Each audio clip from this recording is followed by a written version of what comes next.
নামাজের যে শক্তির জায়গাটা, এটা আমরা অনেকেই অনুভব করি না। আমরা মনে করি নামাজটা জাস্ট আল্লাহ অর্ডার করেছেন তাই আমাকে পালন করতে হয়। নামাজের যে একটা স্পিরিচুয়াল, আধ্যাত্মিক বিশাল বড় পাওয়ারের জায়গা আছে, এটা আমরা অনেকে অনুভব করি না।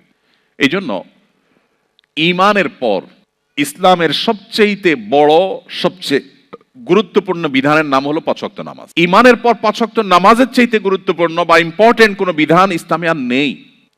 বিষয়টা এত গুরুত্বপূর্ণ যে কোরআনে কারীমে সলাতুল খৌফ সম্পর্কিত একটা ধারণা দেওয়া হয়েছে, বিধান দেওয়া হয়েছে। আপনারা অনেকেই তেলাওয়াত করেন, অনেকে জানেন। যদি কেউ সম্মুখ সমরে লিপ্ত থাকে, মুখোমুখি যুদ্ধ যেটাকে বলে, আগের যুগে যেটা হতো, সেই মুখোমুখি যুদ্ধে যদি কেউ রত থাকে, এমত অবস্থায় তার নামাজ পড়ার যখন সময় হবে তখন তিনি কিভাবে নামাজ পড়বেন?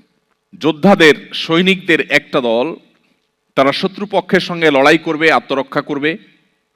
আরেকটা দল একজন ইমামের অধীনে ১ রাকাত নামাজ পড়বে। ১ রাকাত নামাজ পড়ে শেষ করার পর তারা চলে যাবে। অথচ ১ রাকাত নামাজ পড়ে তো নামাজ শেষ হয় না ২ রাকাতের নিচে। মুসাফির অবস্থায় ২ রাকাত, সলাতুল খৌফ ২ রাকাত। এই ২ রাকাত অবস্থার যে নামাজ, সেটা ২ রাকাত নয়, বরং ১ রাকাত পড়ে তারা চলে যাবে। কেন? কারণ এটা রণাঙ্গন, এটা সাধারণ জায়গা নয়, এতগুলো মানুষের জীবনের ব্যাপার। সো তারা যে আবার রণাঙ্গনে যুদ্ধে লিপ্ত হবে, এতক্ষণ যারা যুদ্ধে নিজেদের নিরাপত্তার চাদরে ঢাকার জন্য লড়ছিল, তারা আবার এসে ওই ইমাম যিনি আছেন তিনি ইমামতি করবেন, তার পিছনে ইমামের দ্বিতীয় রাকাতে তারা এসে জয়েন করবেন। তার মানে তাদের প্রথম রাকাত হবে। এরপর এরা আবার ১ রাকাত পড়ে আবার চলে যাবে। প্রথম যে গ্রুপটা ১ রাকাত পড়েছিল তারা আবার ব্যাক করে দ্বিতীয় রাকাত পড়বে। এর মধ্যে ইমামের নামাজ শেষ হয়ে যাবে, তারা নিজেরা একা একা দ্বিতীয় রাকাত শেষ করবে। এরপরে তারা আবার যাওয়ার পরে দ্বিতীয় গ্রুপ এসে তাদের দ্বিতীয় রাকাত আদায় করবে। আপনি একটিবার ভাবুন, আল্লাহ রাব্বুল আলামিন তো এই বিধানটা দিতে পারতেন যে যেহেতু জীবন রক্ষার প্রশ্ন, সো লড়াই করো, এখন নামাজ দরকার নাই, জীবন বাঁচলে তখন পড়িও। ইসলামের নামাজের ইম্পর্টেন্সি কোন লেভেলে হলে যে এইরকম পরিস্থিতিতে পর্যন্ত আপনাকে রাকাত ভাগ করে নামাজ পড়ার বিধানও দেয়া হয়েছে, এই বিধান ছিল। এটা নামাজের গুরুত্ব আমাদেরকে বুঝতে সাহায্য করে। আমরা অনেকেই হয়তো জেনে থাকব, আমাদের প্রিয় নবী সাল্লাল্লাহু আলাইহি ওয়াসাল্লাম তার জীবনের সবচাইতে গুরুত্বপূর্ণ কাজ ছিল নামাজ।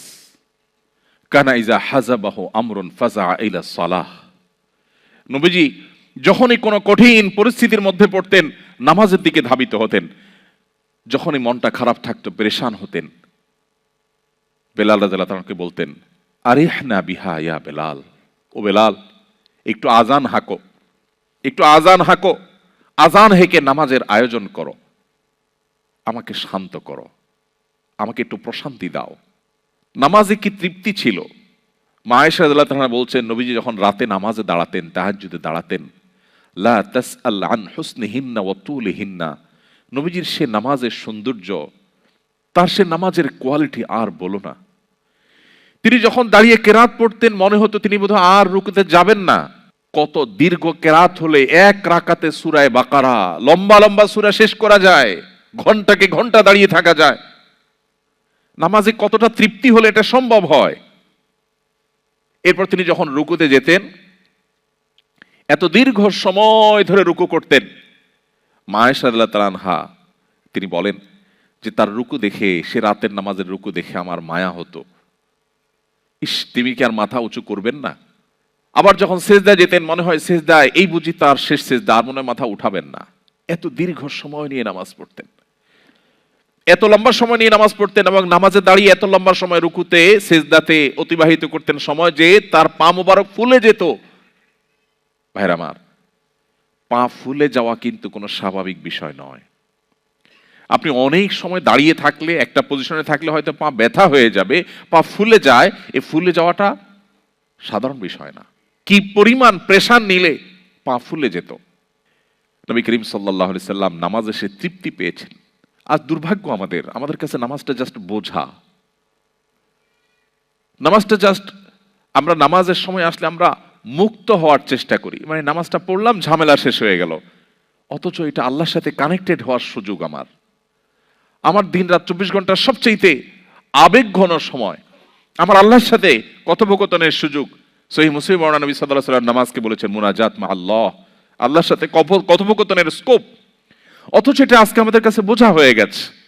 এই নামাজ, এটাকে যদি কোয়ালিটির সাথে আদায় করতে পারি, খুব ধীরস্থিরতার সাথে, লম্বা সময় নিয়ে, মনোযোগ সহকারে নামাজে কি বলছি সেগুলোর অর্থ বুঝে বুঝে আল্লাহর সাথে আমি যদি কনভারসেশনে, কথোপকথনে আমি রত হয়ে যাই, ডুবে যাই, তাহলে আমার মাল্টিকালচারাল সোসাইটিতে আমার ঈমান, আমার ইসলামের এই পরিচয়কে ধারণ করতে অনেক বেশি হেল্পফুল হবে। নামাজ অনেক বেশি হেল্প করবে। আপনারা আয়াত অনেকেই জানেন, আল্লাহ তাআলা বলেছেন ইন্নাস সালাতা তানহা আনিল ফাহশাই ওয়াল মুনকার। নামাজ মানুষকে অশ্লীল মন্দ কাজ থেকে বাঁচিয়ে রাখে।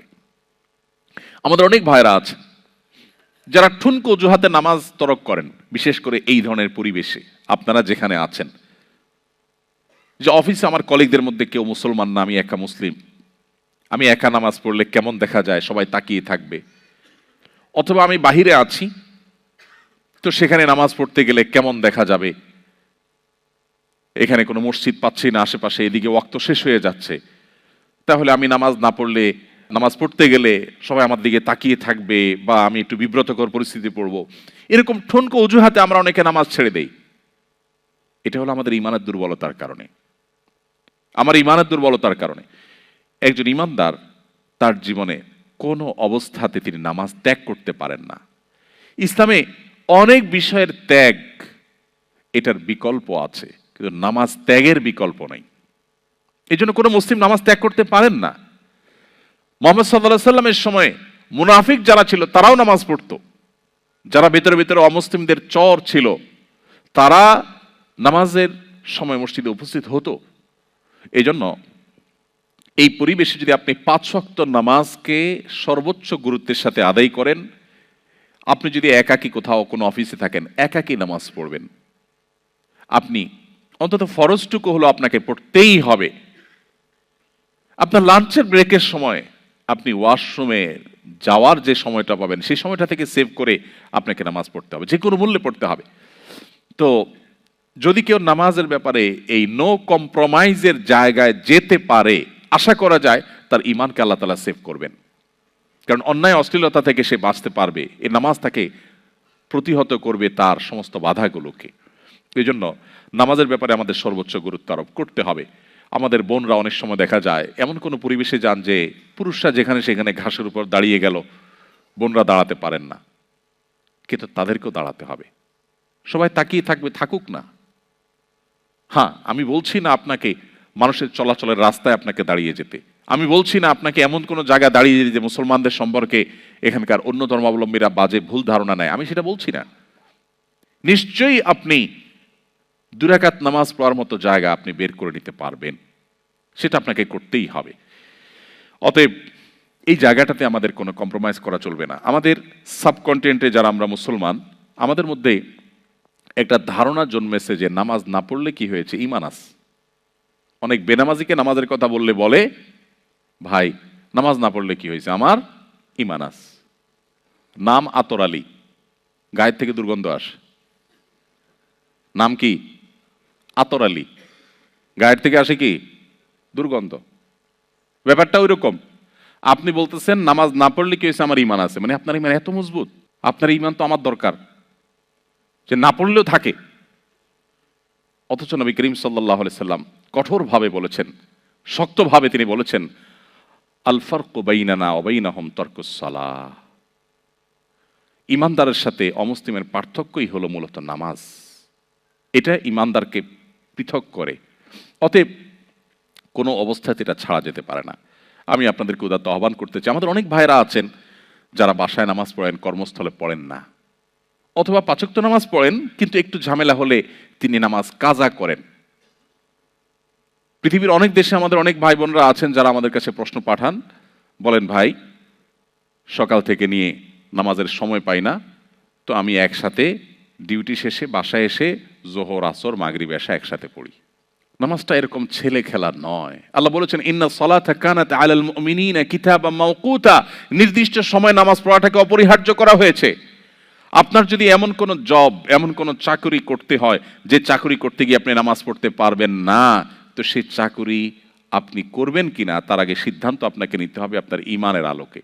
আপনাকে যদি আমি অফার করি যে আপনি একটি জব আপনার সামনে আছে, আপনি একটা চাকরি করবেন, সেখানে আপনি ডিউটি চলাকালীন সময়ে শুধু নিঃশ্বাসটা বন্ধ করে রাখতে হবে, স্যালারি পাবেন আপনি 1 বিলিয়ন, কেউ করবে এই চাকরি? কারণ স্যালারি তো পরের কথা, প্রথম দিনের কয়েক সেকেন্ডের পরেই তো আমি মারা যাব।